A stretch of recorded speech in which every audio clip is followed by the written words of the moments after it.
Les dossiers de la rédaction de Midi Libre. Bonjour, bienvenue dans ce nouveau numéro des dossiers de la rédaction. Aujourd'hui, retrouvons Yannick Philippona pour une interview de Jean-Michel Fauvergue qui revient sur les attentats du Bataclan, une affaire sur laquelle il est intervenu alors qu'il était patron du RAID, l'unité d'élite de la police. Allô ? Oui, c'est Yannick Philippona au Midi Libre. Oui. On va malheureusement fêter les 10 ans, la décennie, le Bataclan. Quel souvenir vous en gardez, vous, à la tête du RAID ?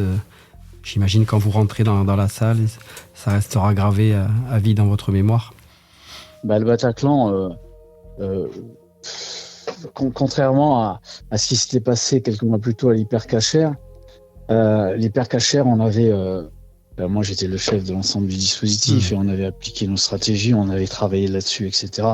Et on avait délivré tous les otages, les 26 otages qui étaient là. Donc, c'était... alors, j'oublie pas les 4 morts avant, quoi, évidemment, mais ça a été un succès en termes opérationnels, quoi. Le Bataclan, quand on arrive sur place, le massacre est déjà perpétué. On a presque une centaine de morts sur le massacre et tout. Et nous, on arrive, il faut évidemment aller neutraliser les deux derniers djihadistes qui se trouvent là. Et la grosse différence avec nos autres interventions d'auparavant, c'est que on est en face de gens qui portent des gilets explosifs. Et donc, on est en face de bombes humaines et par conséquent intelligentes. C'est-à-dire que le danger, c'est que les gens se collent à la colonne d'assaut, se téléguident vers la colonne d'assaut et font exploser la moitié de la colonne d'assaut. Donc, c'est très difficile d'intervenir de cette manière-là. Et puis, en plus, vous ajoutez à ça le spectacle que l'on a sous les yeux et qui est particulièrement impactant. Et donc, voilà, il y a un aspect difficile à élaborer en tant que chef du RAID. C'est patron du RAID, c'est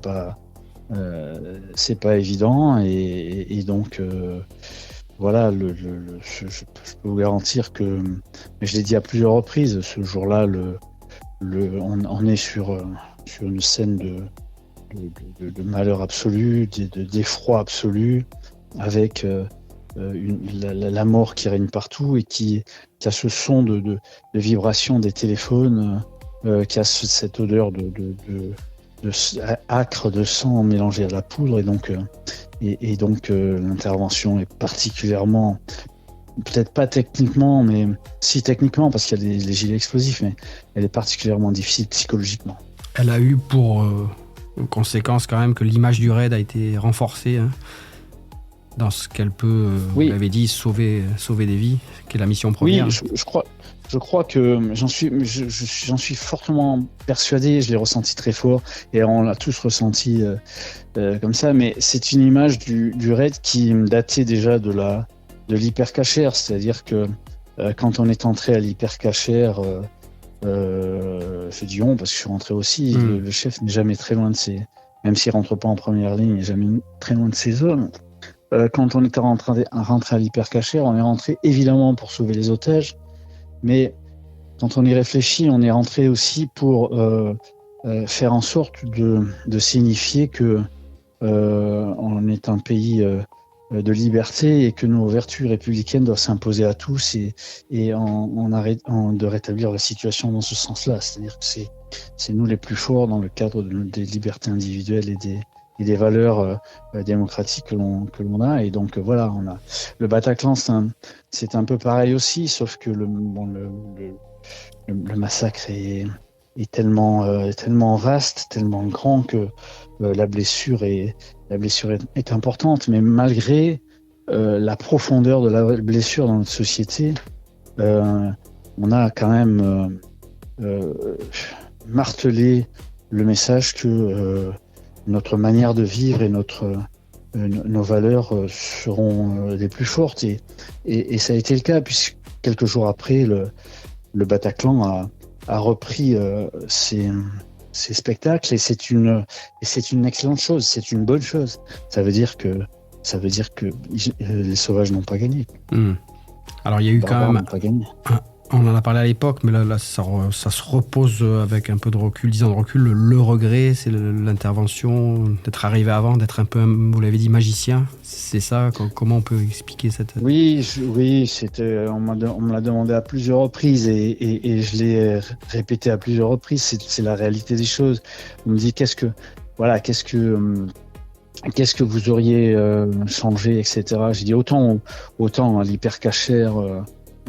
On a appliqué la stratégie sur laquelle on avait travaillé, l'expertise, la partie opérationnelle sur laquelle on avait travaillé, et on a voilà, ça a été un succès. Autant le Bataclan, on aurait voulu effectivement être des mentalistes, avoir l'information avant et agir avant pour éviter tout ça, bien évidemment. C'est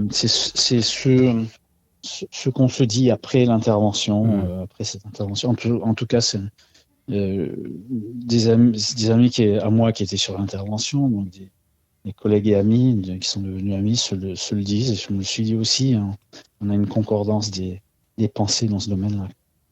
Il y a quand même une réflexion par la suite, se dire comment on fait pour intervenir plus vite. Il y a eu une commission d'enquête parlementaire.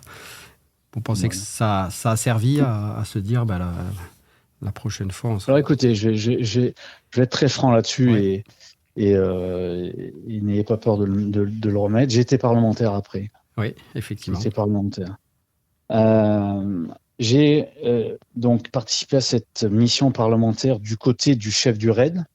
Et j'ai été interrogé, c'était bizarre d'ailleurs, j'étais interrogé dans la même salle où ensuite je siégeais, c'est-à-dire la salle des commissions des lois.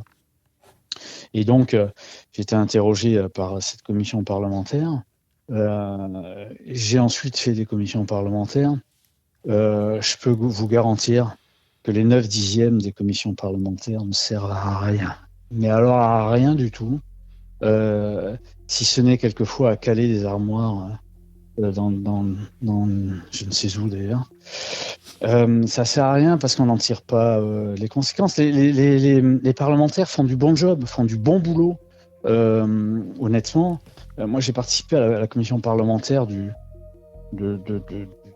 l'individu qui avait poignardé à la préfecture, le flic avait poignardé à la préfecture de police ses collègues. Là. Je ne sais pas si vous vous rappelez de cette affaire-là. Oui, tout à fait. Oui. En tant que député, j'ai participé à celle-là. J'ai été président d'autres commissions parlementaires, mais celle-là m'avait marqué. On avait fait du bon boulot, on a tiré de belles conclusions, etc.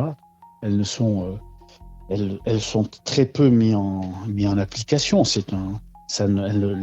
Les commissions parlementaires, pour les 3/4 d'entre elles, ne servent à peanuts, à rien du tout. Il faut, d'ailleurs, c'est cette réflexion-là que je développe une de ces réflexions que je développe dans mon livre. Ni capitulation, ni résignation, ouais, vous encourage. Il faut se remettre en question sur le travail des parlementaires. Le travail des parlementaires, c'est pas seulement voter des textes quand on leur demande de les voter pour la majorité et voter contre pour les oppositions, quasi systématiquement. Pas ça, le travail, c'est pas que ça, le travail des parlementaires, c'est aussi justement de faire ces commissions-là et de les faire appliquer après. Parce qu'elles ne sont pas appliquées. Voilà, les conclusions ne sont pas appliquées. Personne ne les vérifie, personne ne les suit. Et vous mettez dans le même sac le Bataclan, vous le mettez dans ces choses qui n'ont pas été, où les conclusions n'ont pas été suivies. Bah écoutez,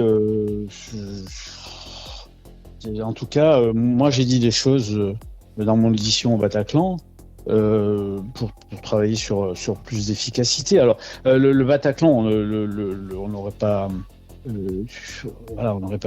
compte tenu de la manière dont se sont passées les choses, etc., on a été le plus efficace possible dans le contexte. Mais pour prévoir l'avenir, il y avait un certain nombre de suggestions qui ont été faites par les uns et par les autres. Moi, j'en ai fait en tant que chef du RAID. J'ai repris d'ailleurs en tant que député. Pour l'instant, c'est lettre morte. Un exemple peut-être sur une... Un exemple, c'est d'avoir... c'est tout simple. Vous savez qu'il existe plusieurs unités d'intervention. le GIGN, le RAID, le GIGN au niveau de la gendarmerie, en secteur gendarmerie, le RAID qui sont équivalents au niveau police, et vous avez la BRI sur la plaque parisienne qui intervient sur la plaque parisienne. L'exemple qui avait été cité, c'est moi je l'avais dit en tant que chef du RAID, il y a un député, je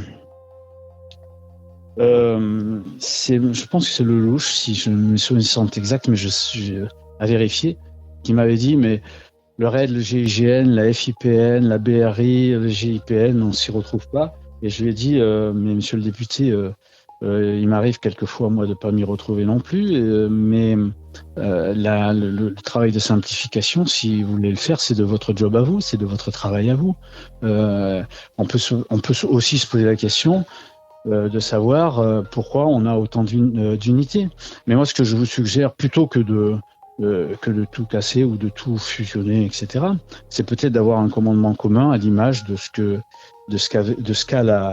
qu'ont les forces spéciales dans l'armée, c'est-à-dire un commandement des opérations spéciales qui soit au-dessus des unités actives et qui puisse à la fois distribuer les missions aux uns aux autres, coordonner à la fois ces missions-là, voir les budgets, voir l'énergie et les recrutements des uns et des autres, et de façon à éviter les doublons et voir les choses qu'on a en triple. Ça, je l'ai dit lors de mon audition devant les députés, et je l'ai répété en tant que rapporteur à plusieurs reprises d'ailleurs, et en particulier à l'occasion du rapport que j'ai émis les 2 premières années, parce que j'étais rapporteur pour avis des budgets de la police et de la gendarmerie, donc ça a été répété à nouveau à plusieurs reprises là-dessus. Oui, on n'arrive pas à avoir un commandement commun de ce point de vue-là. Alors le commandement commun qui pourrait être un commandement mixte, composé de policiers et de gendarmes, et dont le chef tournerait chaque 2 ans pour pas qu'il y ait de jaloux ou des trucs comme ça, mais qui pourrait apporter de la cohérence stratégique, de la coordination opérationnelle, et peut-être aussi travailler sur des économies en termes de financement pour pas avoir des doublons qui servent quelquefois qui ne servent pas sur le terrain. Un grand merci pour ce temps accordé. Avec grand plaisir. Et à très bientôt, j'espère. Oui, avec grand plaisir. Bonne journée. Au revoir. Merci. Au revoir. Les dossiers de la rédaction de Midi Libre. Midi Libre.